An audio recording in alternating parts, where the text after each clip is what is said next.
الحمدللہ والصلاة والسلام علی رسول اللہ اما بعد۔ سب سے پہلے میں تمام پارٹیسپنٹس کا اس رمضان ورکشاپ میں استقبال کرتا ہوں جو کہ مرکز الوحیین کی طرف سے کنڈکٹ کیا گیا ہے، اور یہ اللہ کا بہت بڑا فضل ہے۔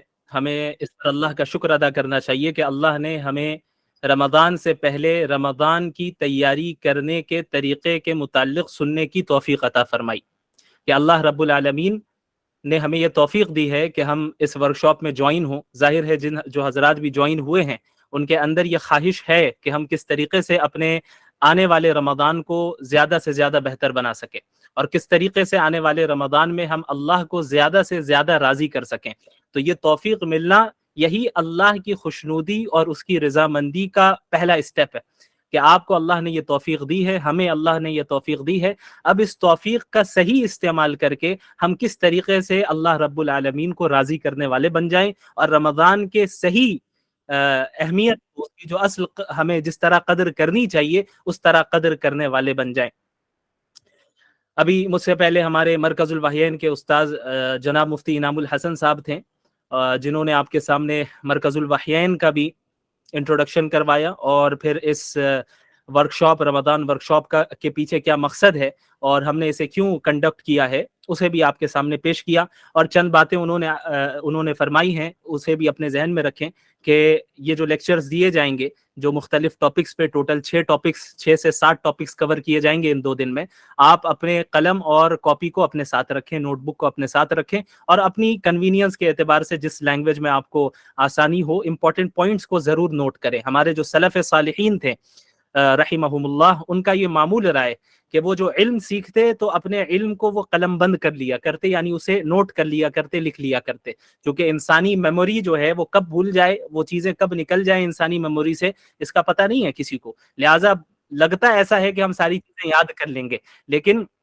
اگر ہم ان چیزوں کو، ان پوائنٹس کو لکھ رہے ہیں، ہر ورڈ کو نہیں لکھنا ہے، جو باتیں آپ کے سامنے پیش کی جا رہی ہیں ان کو سمرائز کر کے ان کے پوائنٹس کو جو ہے آپ نوٹ کر لیں تاکہ آئندہ ریکال کرنے میں آپ کے لیے آسانی ہو۔ دوسری چیز، جیسا کہ مفتی انعام الحسن صاحب نے بیان کیا کہ کئی سارے افراد جڑ گئے ہیں، اور ابھی اور بھی جڑیں گے، تقریباً 250 کے قریب افراد ہیں، ابھی سارے جڑے بھی نہیں ہیں، تو تمام افراد کے ذہن میں یقیناً سوالات ہوں گے۔ ہر ایک کے سوال کا جواب دینا ظاہر ہے یہ پاسبل بات نہیں ہے، چونکہ صرف دو گھنٹے کی ورکشاپ ہے آج، اور کل بھی 2 گھنٹے کی ورکشاپ ہے، تو اس کے لیے طریقہ کار یہ متعین کیا گیا ہے کہ آپ حضرات کے ذہن میں جو بھی سوال آئے وہ آپ میسج کے ذریعے، کمنٹ کے ذریعے لکھ دیں، یا یہ کہ آپ نیچے اپنے وہیں پہ آپ دیکھ سکتے ہیں ایک ایکٹیویٹی کر کے ایک آپشن ہوگا آپ کے سامنے، یا تو آپ 3 ڈاٹس پہ کلک کریں تو وہاں پہ اگر موبائل سے آپ نے جوائن کیا ہے، اگر آپ ڈیسک ٹاپ سے ہیں تو آپ کو رائٹ سائڈ میں ہی ایکٹیویٹیز کے نام سے ایک آپشن نظر آ رہا ہوگا، اس آپشن پہ جیسے ہی آپ کلک کریں گے وہاں کوسچن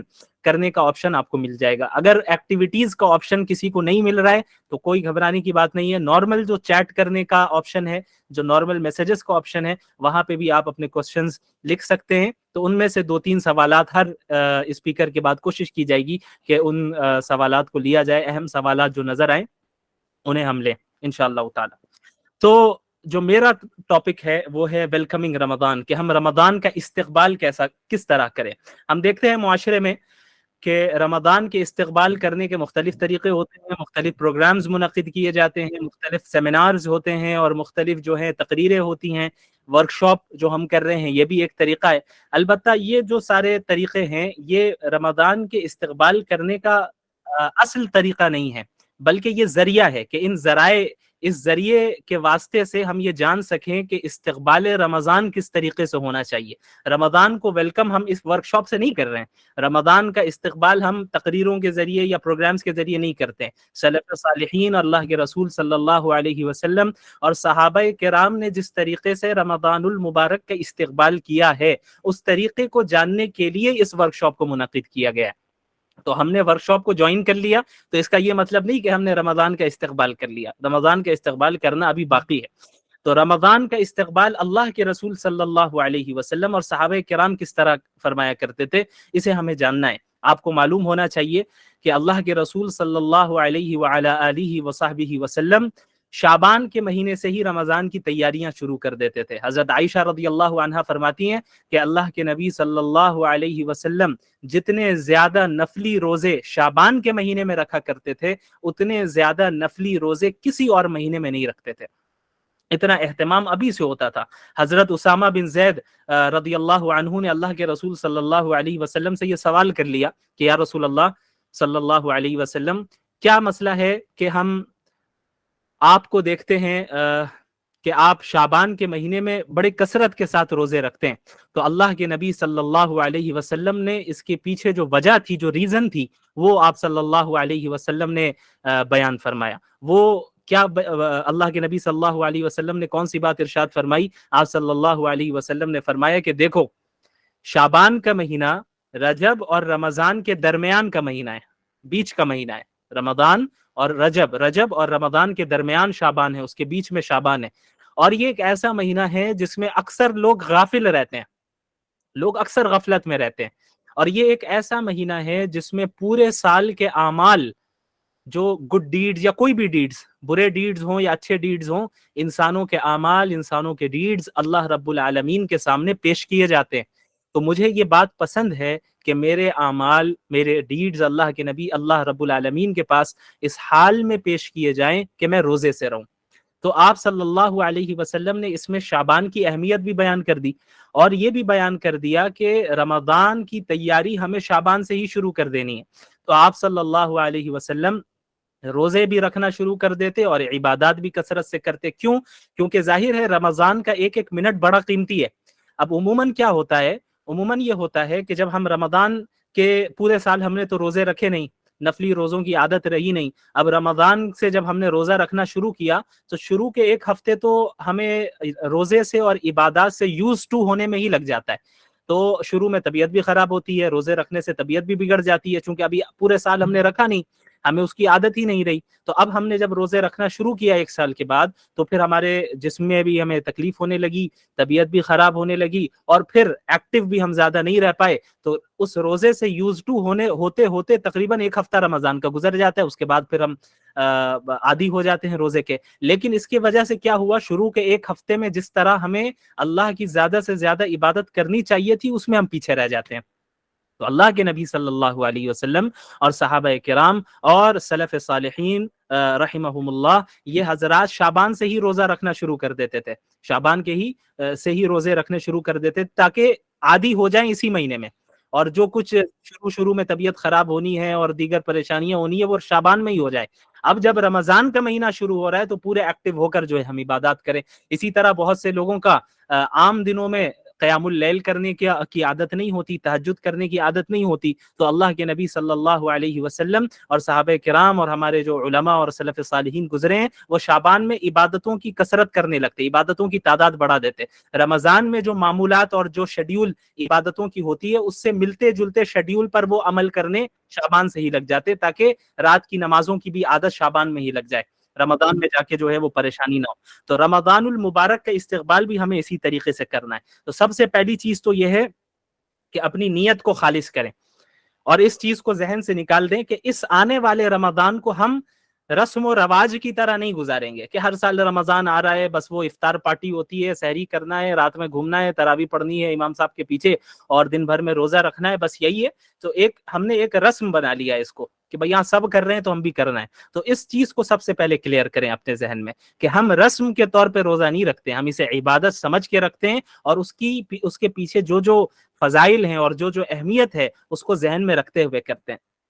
تو سب سے پہلی چیز یہ ہے کہ اپنی نیت کو خالص کرنا، نیت کی اصلاح کرنا کہ ہم رمضان کے روزے کس کے لیے رکھ رہے ہیں، رمضان کی عبادت ہم کس کے لیے کر رہے ہیں، ہم اللہ کو راضی کرنے کے لیے کر رہے ہیں۔ ایک تو یہ ہے کہ بری نیت ہو، لوگوں کو دکھلاوے کے لیے ہم کر رہے ہیں، بھائی روزہ ہم رکھ رہے ہیں تاکہ لوگ دیکھیں، لوگ کہیں کہ ہم روزے دار ہیں، یا روزہ ہم اس لیے رکھ رہے ہیں کہ تاکہ یہ لوگ نہ کہے کہ بھائی دیکھو مسلمان ہے روزہ نہیں رکھتا ہے، نماز تراویح یا قیام اللیل ہم پڑھ رہے ہیں یا عبادتیں کر رہے ہیں اس لیے کر رہے ہیں کہ گھر والے کہیں یا دیکھنے والے کہیں کہ بڑا عابد و زاہد ہے، یا سب کر رہے ہیں اس لیے ہم کر رہے ہیں۔ تو یہ دونوں طریقے صحیح نہیں ہے۔ ایک ہوتا ہے کسی عمل کے پیچھے غلط مقصد ہونا، غلط نیت ہونا، اور ایک ہوتا ہے کہ کسی عمل کے پیچھے کوئی نیت ہی نہیں ہونا۔ یہ دونوں بری چیزیں، نیت کا نہ ہونا، بس چونکہ سب کر رہے ہیں تو ہم بھی کر رہے ہیں. یہ کوئی اچھی نیت نہیں ہے, یہ کوئی اچھا طریقہ نہیں ہے کہ بس آپ نے لوگوں کو دیکھ دیکھ کر جو ہے فالو کرنا شروع کر دیا اور اس کی جو اہمیت ہے اس کو اپنے ذہن میں مستحضر نہیں کیا, اس کو اپنے ذہن میں پریزنٹ نہیں رکھا.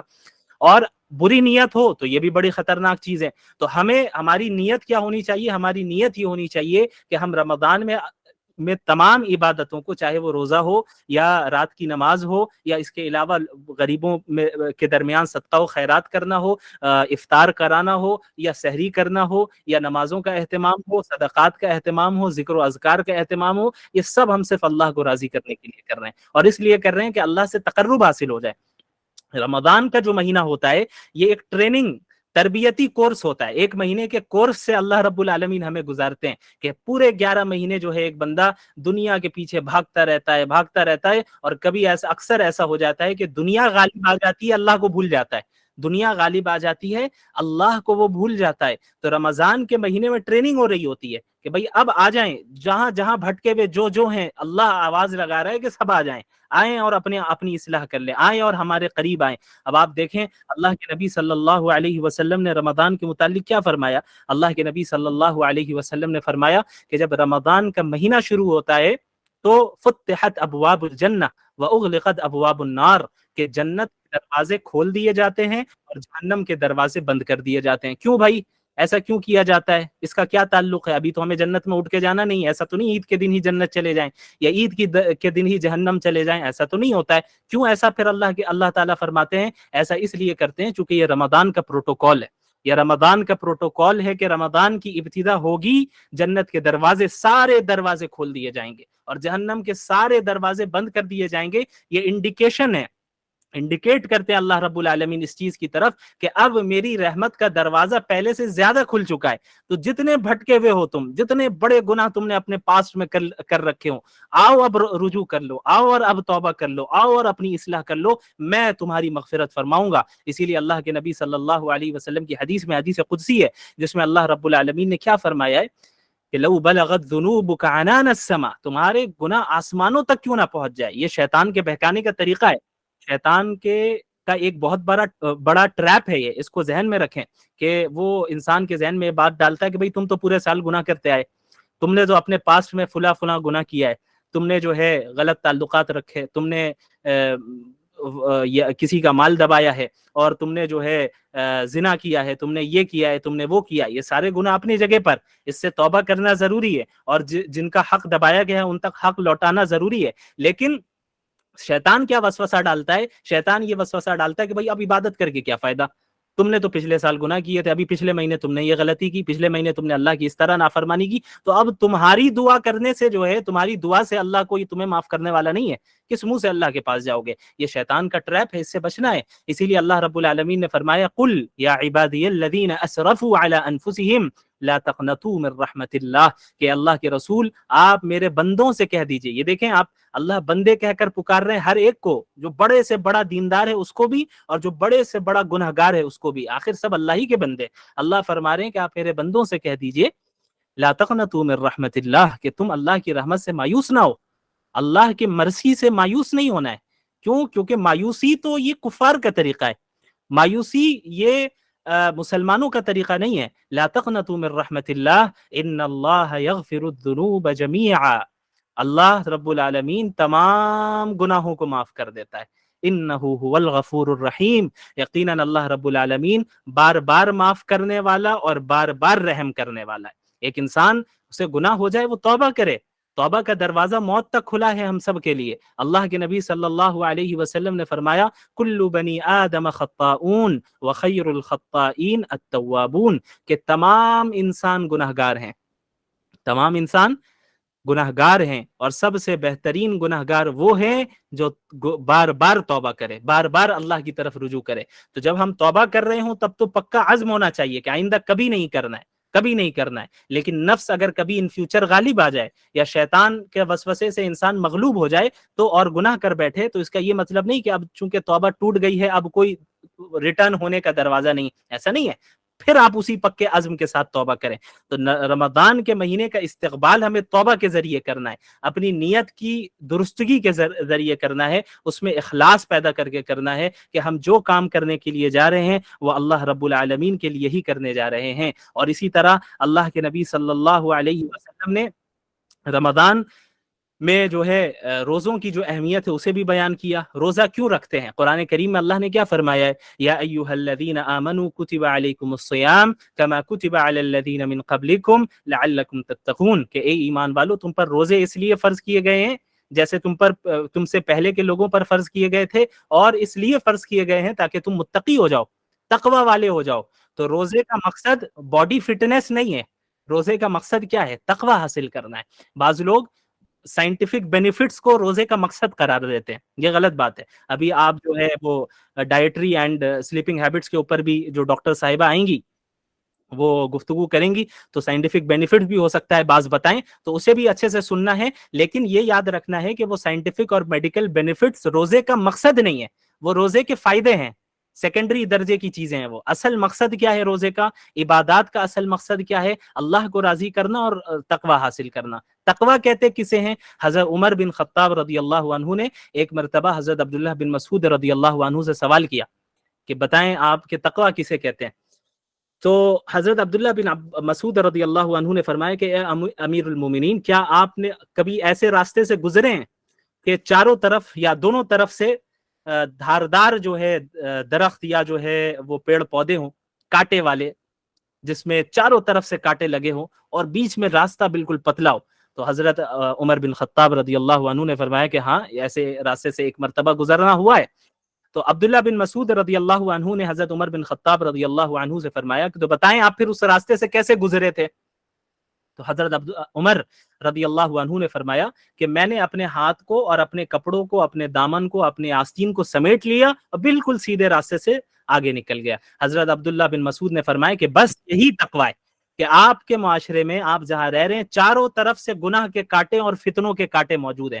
آپ اپنی دنیا کو سمیٹ لیں، اپنے آپ کو سمیٹ لیں، ان فتنوں سے نہ اپنی آستین کو پھنسائیں، نہ اپنے دامن کو پھنسائیں، نہ اپنے ہاتھ کو، نہ اپنے جسم کے کسی حصے کو پھنسائیں. اپنے آپ کو سمیٹ کر بس صراط مستقیم پر سیدھا چلتے چلے جائیں. یہی تقوی ہے، یعنی اللہ کا لحاظ رکھنا، اللہ کا لحاظ رکھنا، گناہوں سے اپنے آپ کو دور رکھنا، یہ جو ہے تقوی ہے. اور روزے کا مقصد ہی یہ ہے. روزے میں کیا ہوتا ہے؟ ایک انسان حلال چیزوں سے بھی رکتا ہے اللہ کے حکم سے. اب آپ بتائیے، ایک گلاس پانی جو آپ پیتے ہیں، ابھی افطار کے لیے دسترخوان آپ نے بچھا دیا، فروٹس لگا دیے، پکوڑے لگا دیے اور سموسے آپ نے لگا لیے، پانی اور روح افزا اور ساری چیزیں رکھ لی آپ نے اپنے ساتھ، پانی موجود ہے، اس ایک گلاس ہے جس میں وہ پانی ہے جسے آپ کو پینا ہے، لیکن ابھی مغرب کا وقت نہیں ہوا ہے، تو ابھی آپ کے لیے وہی پانی پینا جائز نہیں ہے، حرام ہے. لیکن جیسے ہی مغرب کا وقت ہوگا تو وہی پانی پینا، وہی پانی جو اسی گلاس میں رکھا ہے وہی آپ کے لیے جائز ہو جائے گا، بلکہ ضروری ہو جائے گا، کیونکہ آپ کو روزہ بھی ٹائم پہ کھولنا ہے. تو یہ آخر کیا مسئلہ ہے؟ پانی تو وہی ہے، کوئی الگ پانی تو نہیں ہے. وہ پانی جو ابھی 1 منٹ پہلے جس کو پینا جائز نہیں تھا، اب 1 منٹ کے بعد اس کو پینا جائز ہو گیا، بلکہ ضروری ہو گیا. یہ آخر کیا مسئلہ ہے؟ ایسا کیوں ہوا؟ یہ اللہ کے حکم کی وجہ سے ہوا، کہ اصل اللہ کا حکم ہے. اللہ کا حکم جہاں کہے گا، اللہ نے جہاں کہہ دیا یہاں رک جاؤ، بس ہمیں رک جانا ہے. اللہ نے جہاں کہہ دیا بس آگے بڑھو، ہمیں آگے بڑھنا ہے. یہ ہے ایک متقی مومنین کی صفت، متقی کی صفت اور مومن کی صفت، کہ اللہ کے حکم کے سامنے ہر چیز کو سرنڈر کر دینا ہے، اپنی چیز کو، اپنی خواہشات کو پیچھے ڈال دینا ہے. تو رمضان میں تربیتی کورس ہے، یہ ٹریننگ ہوتی ہے پورے سال کے لیے. کیا ٹریننگ ہوتی ہے؟ کہ جس طریقے سے رمضان کے مہینے میں آپ اللہ کے حکم سے حلال چیزوں سے رک رہے ہیں ٹیمپرری طور پہ، صبح صادق سے لے کر غروب وقت تک آپ کھانے پینے سے اور سیکشول ریلیشن سے آپ اپنے آپ کو دور رکھ رہے ہیں، رکھنا ہے، ضروری ہے، فرض ہے، ورنہ آپ گنہگار ہوں گے. اللہ کے حکم سے جو ہے آپ نے حلال چیزوں کو وقتی طور پہ آپ اپنے آپ کو آپ نے دور کر لیا. تو یاد رکھیے، پورے سال رمضان کے علاوہ باقی 11 مہینوں میں بھی وہ چیزیں جو اللہ نے آپ پر پرماننٹلی حرام کی ہیں، اللہ کے حکم کے پیش نظر اس سے بھی دور رہنا ہے. یہ ہے ٹریننگ، رمضان کا اصل مقصد یہ ہے.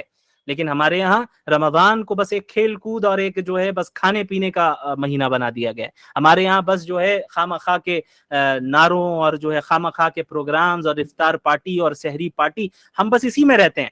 یہ جو ہے یہ جو ہمارے ذہن میں وسوسے آتے ہیں، یہ شیطانی وسوسے جو رمضان سے پہلے اور زیادہ آتے ہیں، چونکہ شیطان کو پتہ ہے کہ ابھی رمضان آئے گا، مجھے قید کر لیا جائے گا۔ اللہ کے نبی صلی اللہ علیہ وسلم نے فرمایا کہ وصفدت الشیاطین، کہ شیاطین کو رمضان کے مہینے میں قید کر دیا جاتا ہے، جو سرکش شیاطین ہوتے ہیں جن کا کام ہوتا ہے لوگوں کو ایمان سے اور اسلام سے دور کرنا، انہیں قید کر دیا جاتا ہے۔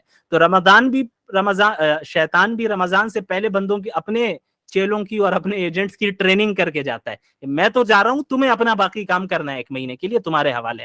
تو ہمیں یہ دیکھنا ہے کہ ہم شیطان کے ایجنٹ بنیں گے یا اللہ رب العالمین کے بندے بنیں گے، ہم شیاطین کے بندے ہیں یا اللہ کے بندے۔ اللہ کے نبی صلی اللہ علیہ وسلم نے فرمایا لا یؤمن احدکم حتی یکون ہواہ تبعا لما جئت بہ، تم میں سے کوئی اس وقت تک مومن، کامل مومن، ایک اعلیٰ درجے والا مومن ہو ہی نہیں سکتا جب تک کہ وہ اپنی میری لائی ہوئی شریعت کے تابع نہ ہو جائے، اس کی خواہشات میری لائی ہوئی شریعت کے تابع نہ ہو جائے۔ کیا مطلب؟ کہ ایک اللہ کے نبی صلی اللہ علیہ وسلم نے فرمایا کہ ایک انسان اس وقت تک اعلیٰ درجے کا مومن ہو نہیں سکتا جب تک کہ اس کے ڈیزائرز کتاب و سنت کے موافق اور اس کے مطابق نہ ہو جائے۔ ایک ہماری خواہش ہو رہی ہے مجھے حجاب نہیں پہننا ہے، میرا جسم میری مرضی، لیکن قرآن کہہ رہا ہے کہ عورتوں سے کہو کہ وہ حجاب پہنے۔ اب یہاں پہ امتحان ہو رہا ہے، یہ امتحان کی جگہ ہے کہ اب یہ میری بندی اللہ میرے حکم کو ترجیح دے گی یا اپنی خواہشات پہ عمل کرے گی۔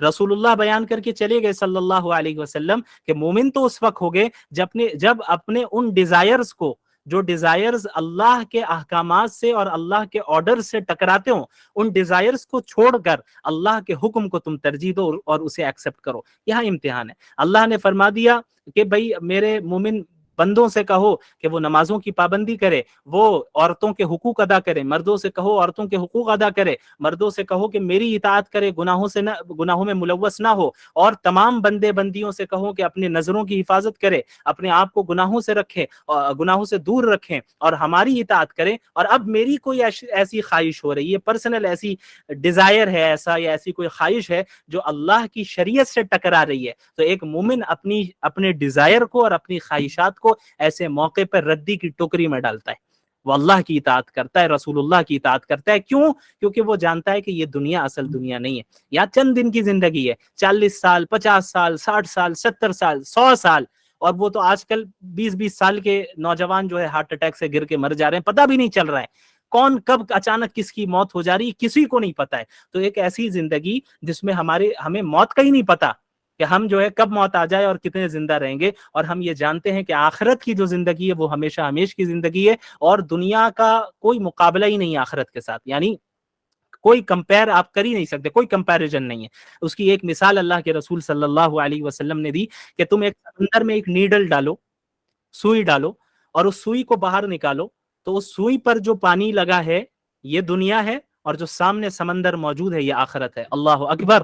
آپ اس سے اندازہ لگائیں کہ آخرت کے سامنے دنیا کی کوئی حیثیت نہیں، اور جنت کی وہ نعمتیں جو اللہ کو فالو کرنے میں ہمیں ملیں گی۔ اللہ کے نبی صلی اللہ علیہ وسلم نے فرمایا ما لا عین رأت ولا اذن سمعت ولا خطر على قلب بشر، کہ جنت ایک ایسی جگہ ہے جسے کسی آنکھ نے نہیں دیکھا، جس کے بارے میں کسی کان نے نہیں سنا، اور وہ انسانوں کے امیجنیشن سے باہر ہے۔ آپ امیجن کریں، آپ کے امیجنیشن میں آپ لائیں جنت، آپ کتنی لگژریس لائف کو تصور کر سکتے ہیں، امیجن کر سکتے ہیں۔ جتنی لگژریس لائف کو آپ تصور کر سکتے ہو وہ جنت نہیں ہے، جنت اس سے بہت اعلیٰ ہے۔ کیوں؟ انسان کی امیجنیشن سے باہر ہے، انسان کے تصور سے باہر ہے۔ تو اب ایک عقل مند انسان کون ہے؟ جو اس دنیا کی حقیر نعمتوں کو اس آخرت کے لیے قربان کر دیں۔ ہم یہ نہیں کہہ رہے ہیں کہ دنیا انسان کو نہیں کمانا ہے، دنیا بھی کمانا ہے، مسلمان کو ہر فیلڈ میں رہنا ہے، لیکن اور اپنی خواہشات پہ بھی عمل کر سکتے ہیں، لیکن اس وقت تک جب تک وہ اسلام کی باؤنڈریز کے اندر ہو۔ ایسی خواہش، ایسی دنیا کمانا جو اسلام کی باؤنڈریز سے باہر نکل جائے اور ہمیں لے جائے، یہ جائز نہیں ہے، اس سے اپنے آپ کو دور رکھنا ہے۔ تو روزے کا مقصد ہی یہ ہے، روزے کا مقصد ہی یہ ہے کہ ہمارے اندر تقوی پیدا کرے، اور ہمارے اندر اپنے اندر اللہ کا لحاظ اور اللہ کا ڈر پیدا کرے۔ جس طرح اس رمضان میں اللہ کے احکامات کے پیش نظر تم بہت سی چیزوں کو چھوڑتے ہو، اسی طرح پورے سال تمہیں اللہ کے منع کردہ چیزوں سے، اللہ کی منع کردہ چیزوں سے، پروہیبٹڈ چیزوں سے اپنے آپ کو دور رکھنا ہے۔ اسی لیے روزہ بھی جو ہے فرض کیا گیا، اور اللہ کے نبی صلی اللہ علیہ وسلم نے فرمایا من صام رمضان ایمانا واحتسابا غفر له ما تقدم من ذنبه، کہ جو شخص ایمان کے ساتھ اور اللہ سے اجر کی امید رکھتے ہوئے رمضان کے روزے رکھے گا، اس کے پچھلے تمام گناہوں کو اللہ رب العالمین معاف کر دے گا۔ اس میں ظاہر ہے گناہ صغیرہ اور گناہ کبیرہ کے لیے توبہ چونکہ ضروری ہے، انسان توبہ بھی رمضان میں کرتا ہی ہے، تو اس طریقے سے رمضان گزرے گا اور اس کے پورے گناہ معاف ہو چکے ہوں گے۔ تو یہ کتنی بڑی فضیلت ہے۔ اسی طرح رمضان میں رات کی نمازیں ہوتی ہیں جسے ہمارے معاشرے میں تراویح کہتے ہیں، اس کا اہتمام بہت ضروری ہے۔ اللہ کے نبی صلی اللہ علیہ وسلم کی یہ سنت ہے، سنت مؤکدہ ہے، اور سنت مؤکدہ کو بلا وجہ چھوڑ دینا یہ اچھی بات نہیں ہے، یہ درست نہیں ہے، اللہ کی پکڑ ہو سکتی ہے۔ اور یاد رکھیے، جس طریقے سے مردوں کے لیے سنت مؤکدہ ہے، اسی طریقے سے عورتوں کے لیے بھی سنت مؤکدہ ہے۔ ہمارے معاشرے میں کیا ہوتا ہے، عموماً عورتیں پڑھتی نہیں ہیں اس نماز کو، کہ بھائی ہمارا تو انتظام نہیں ہے، کہیں انتظام ہو نہ ہو آپ کو گھر میں پڑھنا ہے، آپ گھر میں پڑھیں، اکیلے پڑھنا ہو اکیلے پڑھیں، آپ کو صرف آخر کی 2 صورتیں یاد ہوں اسی کو دوہرا دوہرا کے پڑھیں، لیکن رات کی نمازوں کی جو ہے بڑی اہمیت ہے رمضان میں۔ اللہ کے رسول صلی اللہ علیہ وسلم نے فرمایا، من قام رمضان ایمانا واحتسابا غفر له ما تقدم من ذنبه، کہ جو شخص رمضان میں قیام کرے گا، نمازیں پڑھے گا رات میں، اللہ کے سامنے کھڑا ہوگا، یا دوسرے الفاظ میں کہہ لیں جسے ہم تراویح کہتے ہیں، تراویح پڑھے گا اور ایمان کے ساتھ پڑھے گا اور اجر کی امید رکھتے ہوئے پڑھے گا، تو اللہ رب العالمین اس کے تمام گناہوں کو معاف کر دے گا۔ روزے کی بھی یہ فضیلت اور قیام اللیل کی بھی یہ فضیلت، کتنی بڑی فضیلت! لیکن بڑے افسوس کی بات ہے، ہمارے معاشرے میں چند افراد ایسے ہیں جو امت کو اللہ سے نہیں جوڑتے ہیں، امت کو وہ توڑنا چاہتے ہیں۔ اسی لیے آپ دیکھتے ہیں کہ جیسے رمضان کا مہینہ آیا فوراً لڑائیاں شروع ہو گئی، تراویح 8 رکعت یا 20 رکعت، 20 رکعت بدعتی، 8 رکعت بدعتی۔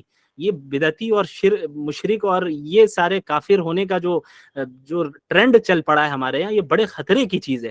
یہ چیزیں ہم لوگوں کو اصل مقصد سے پھیرنے کے لیے، ہمارا اصل مقابلہ تو کفار کے ساتھ ہے، اصل مقابلہ ان دشمنان دین کے ساتھ ہے جو ہمارے مسجد اقصی کو قبضہ کرنا چاہتے ہیں، اور وہ ایسے ہیں جو حرمین کو ختم کرنا چاہتے ہیں، وہ ایسے ہیں کہ جو چاہتے ہیں کہ مسلمان کرسچن بنے یا نہ بنے، کم از کم مسلمان نہ رہے، وہ نہیں چاہتے کہ آپ اسلام پہ رہے، ان کا کام ہے کہ آپ کے درمیان انتشار پیدا کرنا۔ تو یاد رکھیے رمضان میں ان فضول بحثوں میں نہ پڑے، یہ کوئی 8 پڑھنے والا ہو یا 20 پڑھنے والا ہو، اس سے طے نہیں ہوگا کون جنت میں جائے گا کون جہنم میں جائے گا۔